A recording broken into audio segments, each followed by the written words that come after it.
भगवती का दर्शन कर रहे हैं, भगवान का दर्शन प्राप्त कर रहे हैं, उनकी सुंदर सी छवि को देखने के लिए यहाँ बैठे हुए हैं। अच्छा, कथा में मन लग रहा है कि नहीं लग रहा? कथा समझ में आ रही?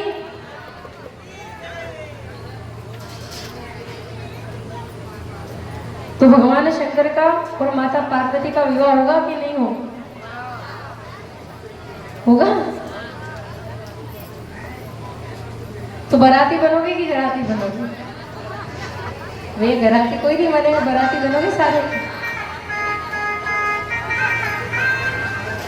क्योंकि जिस घड़ी का हम इंतजार कर रहे हैं वो घड़ी कुछ ही क्षण बाद आने वाली है, जब भगवान की सुंदर से रूप का, सुंदर सी छटा का दर्शन करेंगे।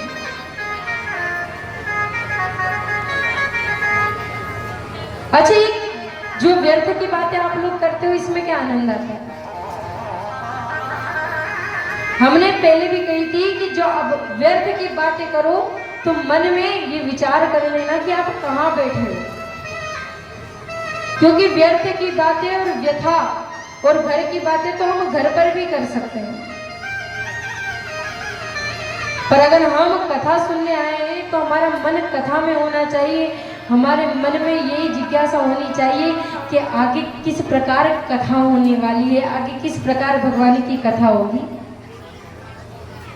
किस प्रकार हम उनकी कथाओं को श्रवण करेंगे। यही हमारा भाव होना चाहिए। जिनकी कृपा से पूरा संसार पालित होता है, पूरा संसार पलता है, जिनकी कृपा से सारा संसार लय हो जाता है, वो सृष्टिकर्ता महादेव जी, वो भोलेनाथ, जो पल पल क्षण क्षण हमारी रक्षा करते हैं।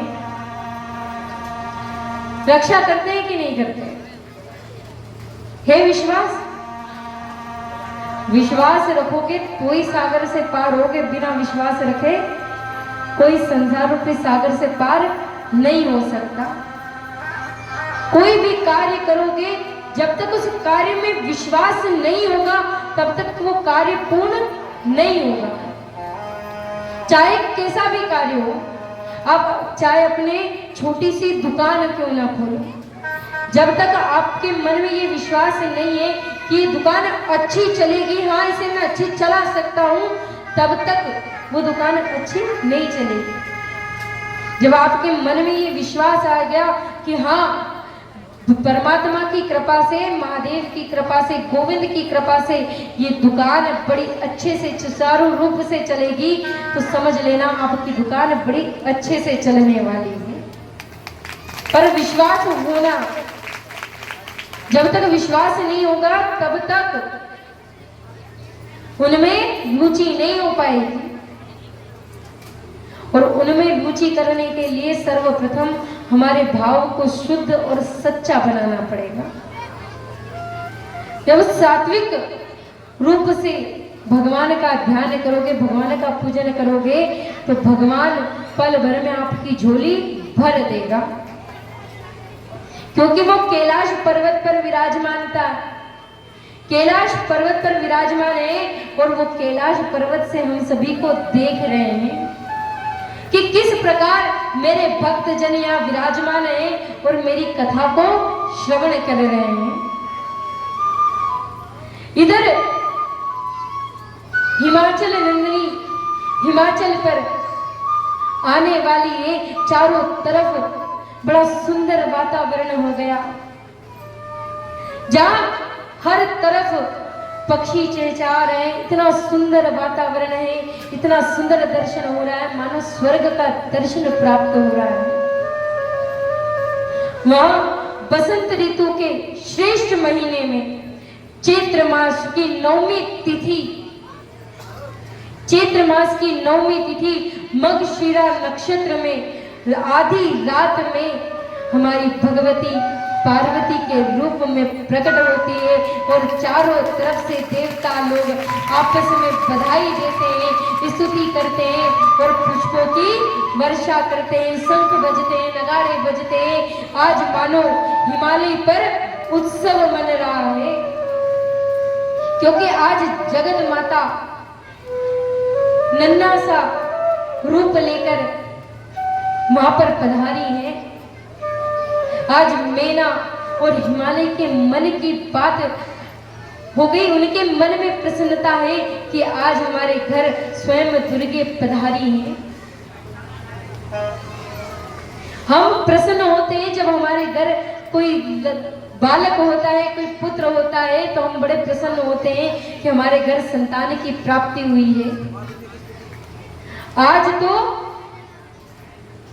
यहाँ पर मैया पधारी है। आज हिमालय पर इतना उत्सव मन रहा है, इतना उत्सव मन रहा है, इतना उत्सव मन रहा है कि चारों तरफ से सब उन्हें बधाई देने आ रहे हैं। जितने गण थे, जितने सेवक थे, जितने लोग थे, सारे के सारे दौड़े दौड़े चले आ रहे थे कि आज वहाँ पर हमारी मैया पधारी हैं। सारे देवता आकाश मंडल पर छाए हैं, सारे देवता मिलकर स्तुति कर रहे हैं कि हे मैया, हे दुर्गे, हे सबके कष्टों को हरने वाली, हे विघ्नेश्वरी, हे निरंकार, आपको हमारा बारंबार प्रणाम है। हे सत्यवती माता, आपको हमारा बारंबार प्रणाम है। हे जगदीश्वरी, आपको हमारा बारंबार प्रणाम है। हे मैया, आपको हमारा बारंबार प्रणाम है। जिस प्रकार मैया ने हिमालय और मैना की मनोकामना को पूर्ण किया है, उसी प्रकार हम भी प्रार्थना करते हैं कि मैया हमें भी दर्शन दे और भगवान शंकर और माता पार्वती का हमें दर्शन मिले।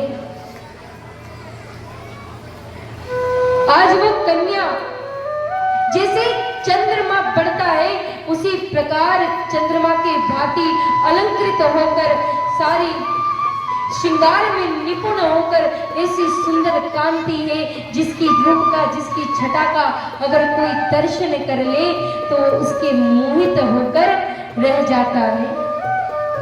ऐसी सुंदर कांति वाली देवी इतनी सुंदर प्रतीत हो रही है, चारों तरफ उनको देखकर सभी आश्चर्य विस्मय में पड़ जाते हैं। इतना सुंदर रूप है जो निरंतर बढ़ती जा रही है। इधर कालांतर में शिव जी से प्रेरित होकर, शिव जी की आज्ञा लेकर नारद मुनि हिमालय के यहाँ पर आ रहे। हिमालय ने देखकर, मैना ने देखकर उनका बड़ा आदर सत्कार किया है, भाव से उनके चरण कमलों को धुलाया है। उनके चरण कमल का जो जल है अपने पूरे महल में उन्होंने फैला दिया। आज उनके समक्ष बैठकर उन्हें प्रणाम कर रहे हैं कि आपकी कृपा से ही हमने हमारी पुत्री को पाया है। क्योंकि जब तपस्या की थी तब नारद जी ने ही आकर उपदेश दिया था कि हे मैना, तुम्हारे सारे कष्ट दूर हो जाएंगे। संसार का कल्याण करने वाली, संसार का हित करने वाली देवी जगदीश्वरी तुम्हारे घर पुत्र बनकर आएगी, पुत्री बनकर आएगी। केवल और केवल तुम्हें उसकी तपस्या करनी है। आज आप ही के आशीर्वाद से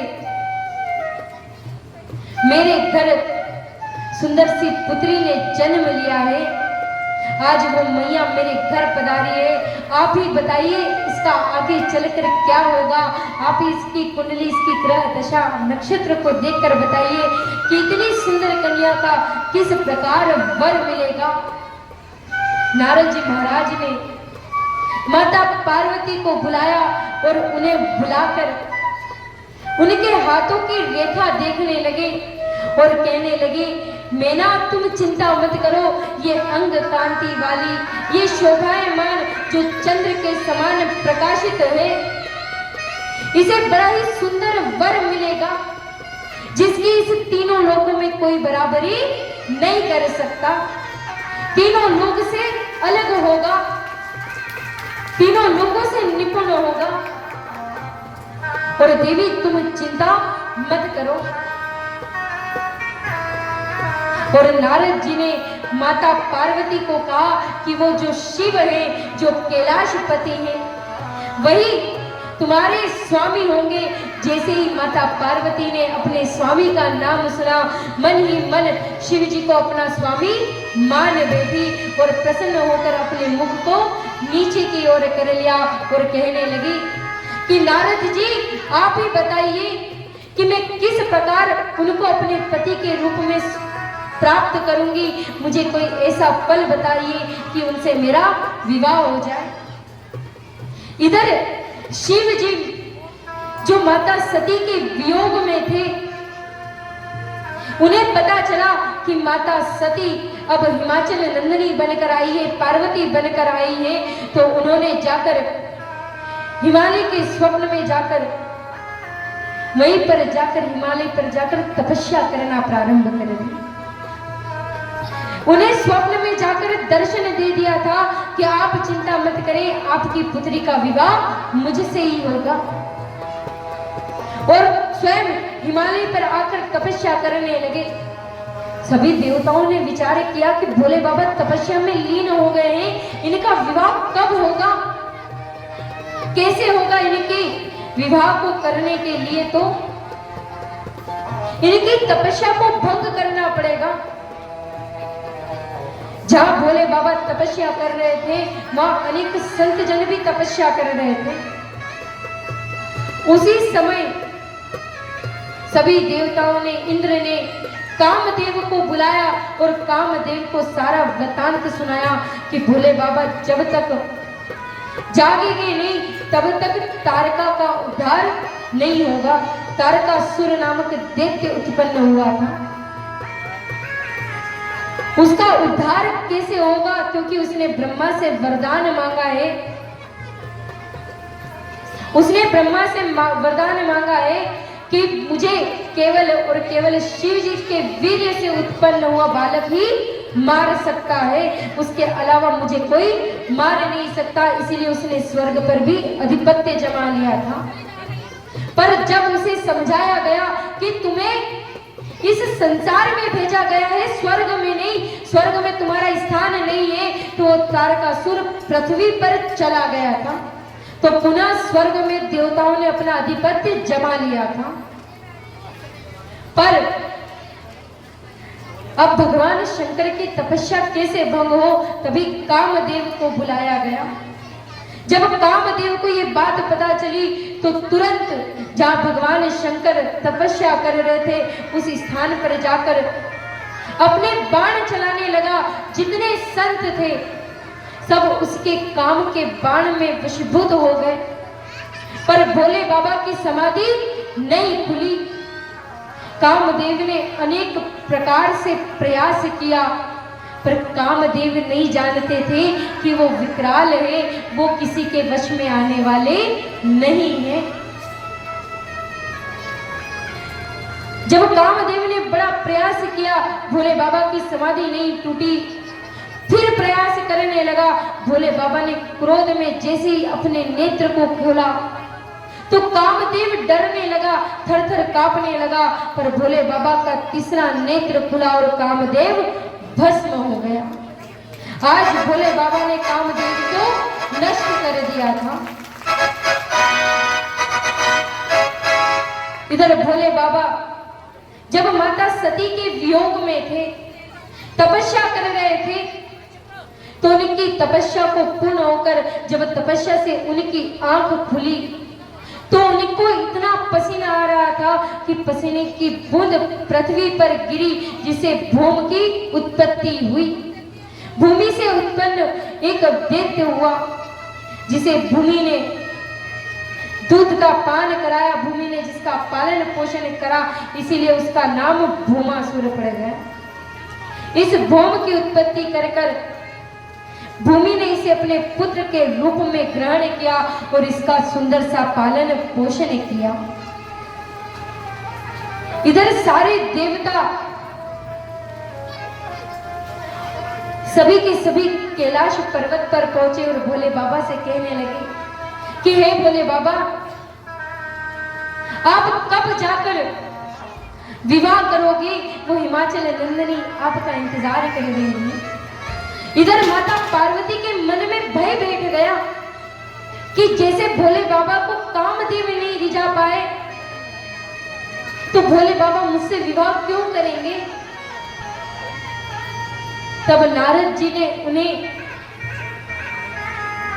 आशीर्वाद दिया। नारद जी ने कहा, देवी इस काम को त्याग कर, इस चिंता को त्याग कर भोले बाबा की तपस्या करो और भोले बाबा की तपस्या कर कर तुम्हें उन्हें पति के रूप में प्राप्त करना है।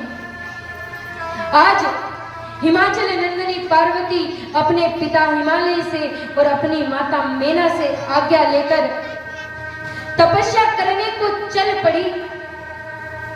माता पार्वती ने इतनी कठोर तपस्या की, इतनी कठोर तपस्या की जिसकी कोई सीमा नहीं है। निराकार पर्वत पर जाकर, वहां जाकर माता ने तपस्या करना प्रारंभ की। सर्वप्रथम माता ने एक समय भोजन कर तपस्या की। कुछ दिनों बाद भोजन को छोड़कर पत्ते का पान करने लगी। पत्ते खाकर उस तपस्या को पूर्ण कर रही है। कुछ दिनों बाद उन पत्तों को त्याग कर केवल जल का ग्रहण कर कर मैया तपस्या करने लगी। और कुछ दिनों बाद जल को भी त्याग कर वायु का पान कर कर मैया तपस्या करने लगी। जब जल का त्याग कर दिया उस पल मैया अपनी पंचाग्नि से भगवान का तप कर रही है। पांचों तरफ अग्नि जल रही है और उसमें मैया अपने तप को पूर्ण कर रही है। पंचाग्नि से स्नान करने के बाद मैया ने समुद्र में जल में बैठकर समाधि लगाकर भोलेनाथ की तपस्या की है। भोलेनाथ को मनाने के लिए, भोलेनाथ को अपने पति के रूप में, अपने स्वामी के रूप में प्राप्त करने के लिए माता ने इतनी कठोर तपस्या की है। तब जाकर भोलेनाथ ने उनकी परीक्षा लेने का विचार किया। उनकी परीक्षा लेने का विचार किया कि महाराज, ये मेरी तपस्या कर रही है पर इस तपस्या में कितनी निपुण है, ये किस प्रकार अपने मन से काम को त्याग चुकी है, किस प्रकार इनके मन में मुझे प्राप्त करने की चाह है। जहां माता पार्वती तपस्या कर रही थी उसी स्थान पर भोले बाबा संत का, बूढ़े संत का वेश बनाकर गए और वहां जाकर माता पार्वती की जो सखियां उनसे कहने लगी, अरे ये जो तुम्हारी सखी है ये किस प्रकार उस भोले बाबा की तपस्या कर रही है। अरे इसे भोले बाबा की तपस्या करने की क्या आवश्यकता, अरे इसे प्राप्त करना है तो विष्णु को वर के रूप में प्राप्त करें, इसे तो विष्णु से विवाह करना चाहिए, ये इतनी सुंदर है तो इनका विवाह उस सुंदर से होना चाहिए। अरे वो भोले बाबा का तो रहने का ठिकाना भी नहीं, वो मरकट का बंधु है, दिन रात शमशान में रहता है, उसे पति के रूप में प्राप्त कर कर क्या करेगी। जब माता पार्वती ने उस संत के बाद शब्द सुने, वाणी सुनी तो अपनी तपस्या से उठकर दौड़कर उनके सामने आई और उनसे कहने लगी, आप मुझे क्षमा करना पर मुझे आपका एक भी शब्द उचित नहीं लगा। आप कहते हो भोले बाबा को छोड़कर विष्णु से विवाह कर लूं, अरे मैं मानती हूं कि विष्णु के पास सब कुछ है पर वो निराकार, वो कैलाशपति मेरे स्वामी है जिन्होंने मैंने बचपन से उन्हें अपना स्वामी मान लिया है। और जो उनकी बुराई करेगा, जो उनकी निंदा करेगा वो मुझे पल भर क्षण भर भी स्वीकार नहीं है, वो मुझे स्वीकार नहीं है। और तुम संत होकर कैलाश के निवासी भोले बाबा का अपमान करते हो, तुम्हारी इतनी साहस, तुम यहाँ से चले जाओ, मुझे तुम्हारी शक्ल एक क्षण एक पल भी नहीं देखनी। जब भोले बाबा ने देखा कि मैया क्रोधित हो गई है, रुष्ट हो गई है और वहां से जा रही है, तभी भोले बाबा ने माता पार्वती का हाथ पकड़ लिया और अपने रूप में आ गए और कहने लगे, देवी मैं तुम्हारी तपस्या से प्रसन्न हो गया। बोले भोलेनाथ भगवान की, त्रिपुरारी की, गौरी शंकर महादेव की। आज भोले बाबा ने माता पार्वती पार्वती को आशीर्वाद दिया और कहा कि तुम जाओ, तुम्हारी तपस्या से मैं प्रसन्न हो गया है और कुछ समय बाद मैं आपके घर बारात लेकर आऊंगा और आपसे विवाह करूंगा।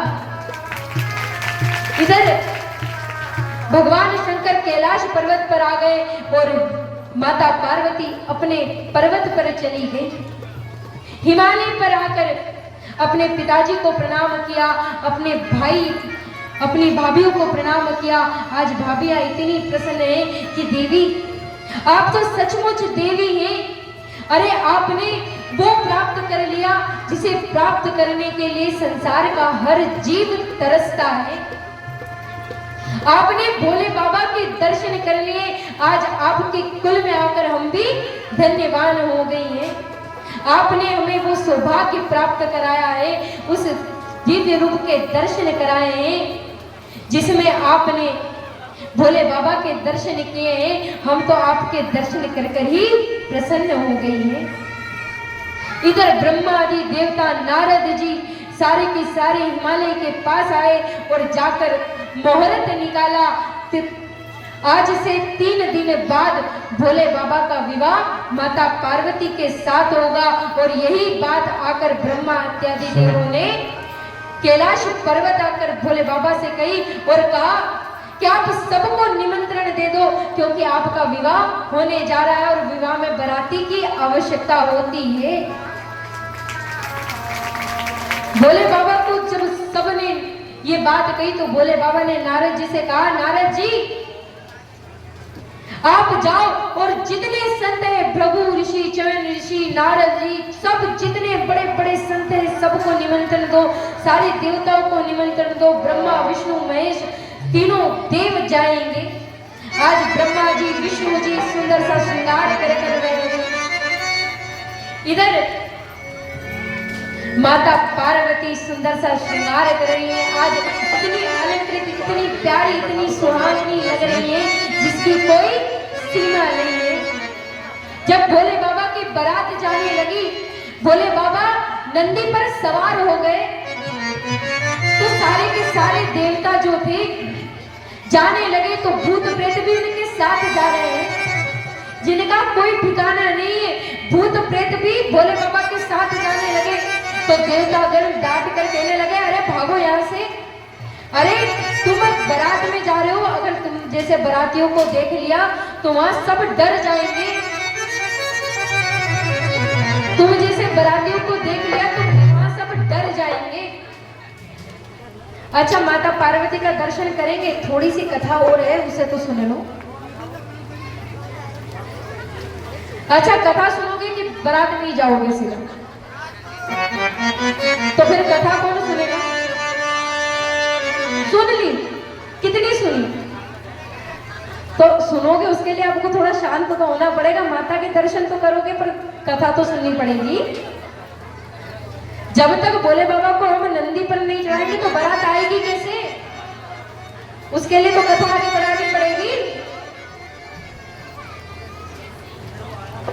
जब भोले बाबा के साथ भूतगण जाने लगे तो देवताओं ने भगा दिया। बोले, भाई महाराज तुम जाओगे तो वहां सब दूर भागम भाग हो जाएगी, सब डर के मारे भागने लगेंगे। तो भूत प्रेत रोते रोते भोले बाबा के पास गए। बोले, बाबा देखो आपकी बारात में हमें कोई जाने नहीं दे रहा। तो भोले बाबा कहते, ऐसी कौन सी बात है? अरे हमारी बारात में तो सब जाएंगे, इस पृथ्वी का एक एक जीव जाएगा, और जो हमारी बारात में नहीं जाएगा वो हमारा भक्त नहीं है, वो हमारा द्रोही है। तो आप विचार कर लेना, द्रोही कौन है और भक्त कौन है। ये तो स्वयं हम नहीं बोल रहे, भोले बाबा बोल रहे हैं। कौन बोल रहे हैं? भोले बाबा बोल रहे हैं भैया कि जो उनके विवाह में जाएगा नहीं, वो उनका सबसे बड़ा द्रोही कहलाएगा। भैया भोले बाबा ने भूतों को अपने साथ लिया और जिस अपने मुख को देवताओं की तरफ किया हुआ था, तो सब देवताओं की बात सुनकर कि देवताओं ने भूत प्रेतों को भगा दिया, तो देवताओं की तरफ से मुख दूर कर कर भूतों की तरफ मुंह कर लिया। आज भोले बाबा मतवाले दूल्हे में सजकर बड़े सुंदर से बारात लेकर आ रहे हैं।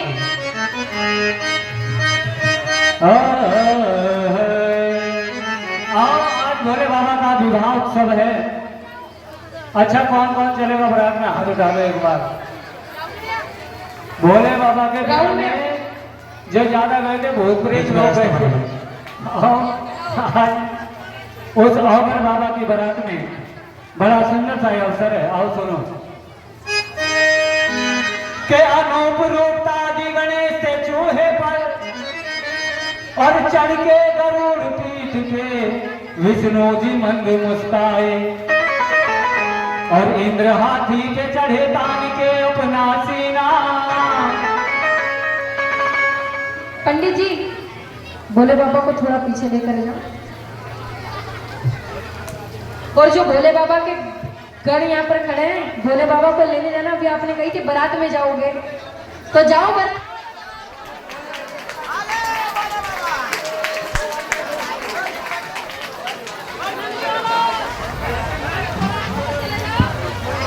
अच्छा भैया एक दूसरे को बिठा कर क्या कर लोगे ये बताओ।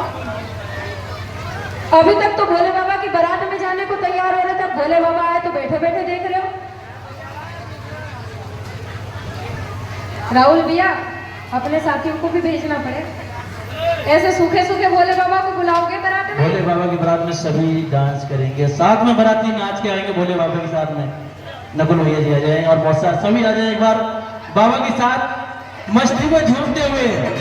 इधर कहाँ के सारे हमारे भोले बाबा के साथ सभी मस्ती में झूमते हुए।